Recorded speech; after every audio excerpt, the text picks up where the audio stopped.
Mag-a-day in my life na naman ako as a trying hard vlogger dito sa Singapore. Hindi ko na nga nakunan kung paano ako nakarating dyan. Pero alam kong sumakay ako ng bus papunta nga dyan. Pagpasensyahan nyo na nga pala yung boses ko kasi medyo barado. Isang linggo na rin kasi ganito yung boses ko, buti nga bumabalik-balik na ng konti. At konting pasilip nga kung nasan ako ngayon. Nagpunta nga kami sa isang buffet restaurant, Anli Food, which is gustong-gusto namin yan. Hindi ko na nga pinatagal kaya yan, pupuntahan ko na. Pero may nauna na pala sa akin kumukuha ng cake. Pina-celebrate kasi namin kung sino yung nag-birthday kahapon. Kitang-kita nga sa video na cake talaga yung inuna namin. Madami nga iba-ibang klaseng cake yung andyan.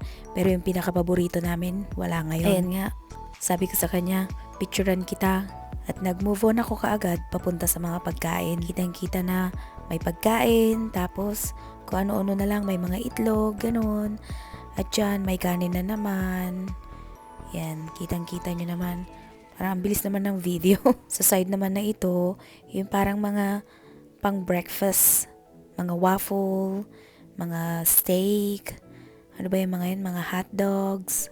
At dito naman sa kabila, sa side naman na ito, hindi ko alam kung ano yung mga yan. Binivideo ko na lang. Pagkatatanda ko naman dito sa side na to, mga lasagna, mga prawn, tapos parang seafoods yung mga andito, tsaka vegetables. So nag-decide na nga rin ako dito na kumuha ng plato. Ay hindi pa pala, binidyo ko pa pala yung view. Kasi parang pinapakita ko may mga pagkain pa doon.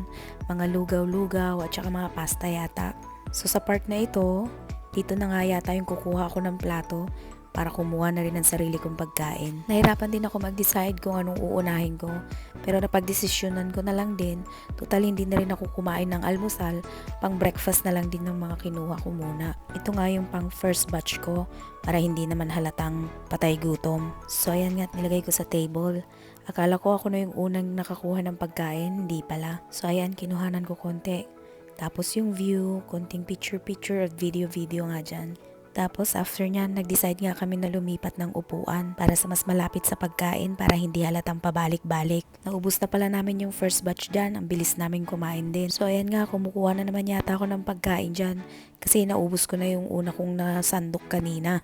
Hindi naman ganun kadami yung tao, pero okay na rin para hindi crowded. Kasi the more na konti yung tao, the more na maraming pagkain. Hindi ko alam kung ano yung kinukuha ko dyan, pero parang feeling ko tinititigan ko lang muna yung pagkain.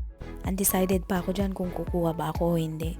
Parang feeling ko hindi yata ako kumuha. Seafoods yata yung line na yan, kaya hindi ko pa alam kung kukuha ako o hindi. Pero nag-decide yata ako na kumuha ng pusit dyan.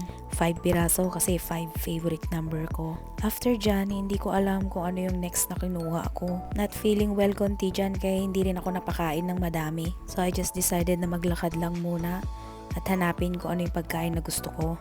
Yung alam kong mamahalin yung tinitingnan ko yata dyan para sulit yung bayad. So in the end, konti lang din yata yung nakuha ko doon. So ipapakita ko nga kung ano yung mga nakuha ko dyan. Parang chicken at saka salmon yata. Tsaka nuggets. After that, nagkape na nga ako.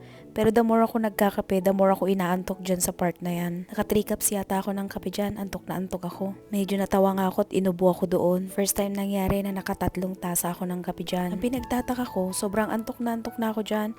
Panay nga dilat ng mata ko kasi nga talagang parang matutulog na ako. Kabaligtaran yata, the more ka nagkakape, the more ka naman aantokin. So lumabas na rin kami at natapos kasi inabot din kami ng mahigit 2 oras doon. Tapos dumiretso rin kami sa karaoke room. Kasi may talagang gustong kumanta na dyan eh. Bahala na kahit walang boses. Umuo na lang din ako. And nga't inumpisahan na nga rin namin kumanta-kanta dyan. Nag-iipon ng maraming memories kasi baka pag nasa Pilipinas na kami, hindi na namin magawa yan. And tamang kantahan lang. 1 hour lang din namin nirentahan yung kwarto dyan. Member na rin pala kami dyan. Gusto nyo bang makarinig ng konting kanta dyan?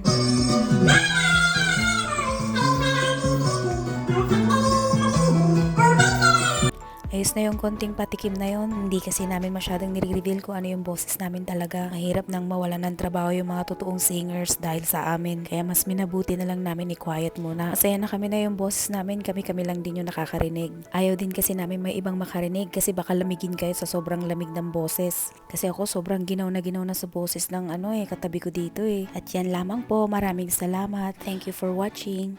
And don't forget to subscribe, like, at hit the notification bell para lagi kang updated.